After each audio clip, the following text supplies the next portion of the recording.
नमस्कार, आप देख रहे हैं न्यूज बाइस्कोप। मैं हूं आपके साथ रौमिता रीनू।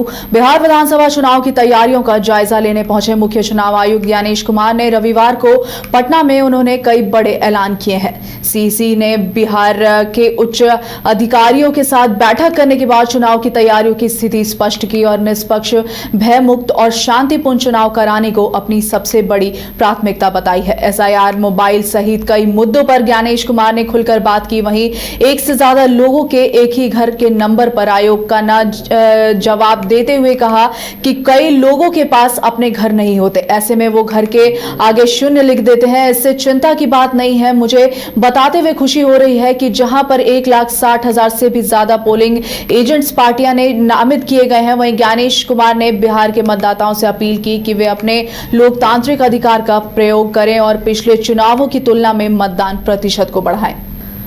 इस खबर में ज्यादा जानकारी के लिए हमारे साथ बिहार संपादक इसके राजीव जी जुड़े हुए हैं। राजीव जी, चुनावी तैयारियों के बाद अब चुनाव आयोग ने आज एक प्रेस वार्ता की थी। इस प्रेस वार्ता में क्या कुछ मुख्य बातें रही हैं और चुनाव आयोग कब तक चुनाव के तारीखों की घोषणा कर सकती है?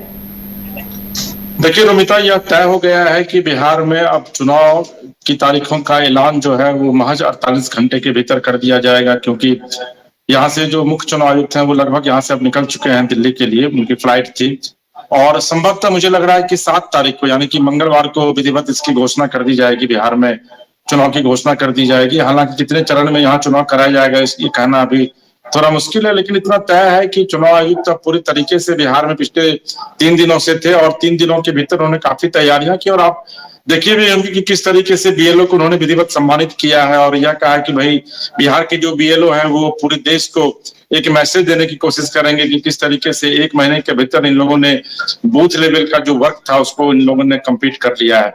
देखिए, कई महत्वपूर्ण बातें उन्होंने कही, 17 मुख्य बिंदुओं पर उन्होंने फोकस किया, जिसमें उन्होंने कहा कि पहली बार ऐसा होगा कि अब जो मतदाता वोट गिराने के लिए जाएंगे वो अपने साथ मोबाइल लेकर के जाएंगे। तो ये एक बड़ी खबर है रोमिता, कि अभी तक होता ये था कि आप घर से मोबाइल लेकर नहीं जा सकती थी मतदान केंद्र पर, लेकिन अब आप मतदान केंद्र पर जो है जो भी वोटर है वो मोबाइल लेकर के जाएंगे और वोट गिराने के लिए जब वो रूम में प्रवेश करेंगे उसके बाहर, उसके ठीक पहले जो है बाहर में अपना वो मोबाइल रख देंगे जो वहां कंसर्न अथॉरिटी रहेंगे उनको, और उसके बाद जाकर के फिर वो वोट गिरा करके आएंगे तो फिर वो अपना मोबाइल ले सकते हैं। तो ये एक बड़ी खबर है। इसके अलावा जो दूसरी महत्वपूर्ण खबर है वह यह है कि अब जो प्रत्याशी है उनका जो चेहरा रहेगा ईवीएम मशीन पर, वो पहले ब्लैक एंड व्हाइट रहा करता था, वो अब कलर रहेगा। तो ये भी एक बड़ी खबर है, क्योंकि ये कहा जाता था कि भाई कई ऐसे वोटर जो है उनकी शिकायत मिली थी कि जब वो वोट गिराने के लिए जाते हैं तो चेहरा ठीक से जो है वो पता नहीं चल पाता है कि कौन उम्मीदवार है कौन नहीं है। तो उनका, तो इसको देखते हुए इलेक्शन कमीशन ने विधिवत अब कलर जो है वो फोटोग्राफ उसमें लगा रहेगा। और सबसे जो दिलचस्प है रोमिता वह यह है कि मुख्य चुनाव आयुक्त जो ज्ञानेश सिंह, उन्होंने विधिवत जो प्रेस कॉन्फ्रेंस की शुरुआत की तो उन्होंने भोजपुरी, मगही, मैथिली और अंगिका चारों भाषाओं में उन्होंने मीडिया को जो है वो संबोधित किया, क्योंकि उन्होंने कहा कि भाई बिहार की ये भाषा है और बिहार की भाषा जो है वो बिहार की पहचान है। तो उन्होंने इसी भाषा में, बिहार की लोकल भाषा में जो है उन्होंने मीडिया को पहले ब्रीफ किया और उसके बाद उन्होंने यह कहा कि भाई बड़ी संख्या में किस तरीके से मतदाता जो है वो मतदान केंद्रों पर पहुंच पाए, इसको लेकर के भी चर्चा की गई। इसके अलावा यह भी कहा गया कि अगर आपको कोई शिकायत है, यानी कि अभी भी अगर किसी मतदाता को यह शिकायत है कि उनका नाम छूट गया है तो अभी भी समय है वो जाकर के वहां पर जो ऑब्जर्वर बनाया गया है जिले में, जो कि रेवेन्यू सर्विसेज के जो लोग हैं उनको बनाया गया है, उनके पास जाकर के वो शिकायत कर सकते हैं, डीएम से जाकर के वो शिकायत कर सकते हैं और अपने मतदाता सूची में जो है वो अपना नाम जुड़वा सकते हैं। और उसके पहले जो है वो चुनाव के ठीक पहले उनके पास वहां जो ऑब्जर्वर है उनको ये अधिकार होगा कि अगर उनका वाकई में नाम छूट गया तो ऐसे दिन जाकर के वो उनको वोट करने के लिए दे। तो कई तरह के जो अमेंडमेंट है वो बिल्कुल आप कह सकते हैं कि चुनाव आयुक्त की तरफ से किए गए हैं। और चुनाव आयुक्त ने यह भी कहा है कि बिहार के जो मतदाता है वो काफी इस मामले में सेंसिटिव है, उनको पता है कि भाई वोटिंग किस तरीके से करना है और ज्यादा से ज्यादा संख्या में वो वोट करें। इसके अलावा प्रत्याशियों को यह कहा गया है कि वो अपने बूथ पर जो है पोलिंग एजेंट की नियुक्ति करें। अगर किसी भी व्यक्ति को लगता है कि उनका नाम छूट गया है तो वो अपनी आपत्ति दर्ज करा सकता है। हर एक जिले में ऑब्जर्वर आचार संहिता लागू होने के दिन से, यानी कि अगर मंगलवार को आचार संहिता लागू होती है तो उस समय से ही ऑब्जर्वर जो हर एक जिले में रहेंगे। एसआईआर का बिहार के मतदाताओं ने स्वागत किया है। यह भी कहा है सीईसी ने कि आधार जो है वो पहचान का प्रमाण है, लेकिन पात्रता के लिए अन्य दस्तावेजों की आवश्यकता है। इसके अलावा उन्होंने कहा कि अगर किसी मतदाता को आपत्ति है तो वो डीएम के यहाँ जाकर के अपील कर सकते हैं। दुनिया की सबसे बड़ी इलेक्ट्रॉनिक व्यवस्था जो है वो भारत का ईसीआई है। मतगणना के बाद वोटरों को डिटेल्स जो है वो वोटरों का डिटेल्स वो कुछ दिनों के भीतर ही अवेलेबल करवा दिया जाएगा। पोस्टल बैलेट्स की गिनती ईवीएम खोलने से पहले की जाएगी। ईवीएम में प्रत्याशियों की कलर फोटोग्राफ लगाई जाएगी, जैसा मैंने आपको पहले कहा। 100% वेब कास्टिंग की व्यवस्था होगी। देखिए, ये पहली बार इस तरह की व्यवस्था की जा रही है कि 100%, यानी कि बिहार में अगर 900 मतदान केंद्र होंगे तो 900 मतदान केंद्रों पर जो है वेब कास्टिंग की व्यवस्था होगी। 100 मीटर तक जो भी प्रत्याशी है वो अपना कैंप लगा सकते हैं, अपना बूथ लगा सकते हैं अपने पोलिंग एजेंट के माध्यम से। किसी भी मतदान केंद्र पर 1200 से ज्यादा वोटर इस बार जो है वो नहीं रहेंगे। इस बार मतदान केंद्र पर जो अधिकारी और कर्मचारी रहेंगे उनको आई कार्ड जो है वह दिया जाएगा। तो ये जो कुछ महत्वपूर्ण टॉपिक्स हैं। इसके अलावा चुनाव आयोग बीएलओ का हार्दिक अभिनंदन किया है। मतदाता सूची की शुद्धि के लिए उनको धन्यवाद ज्ञापित किया है।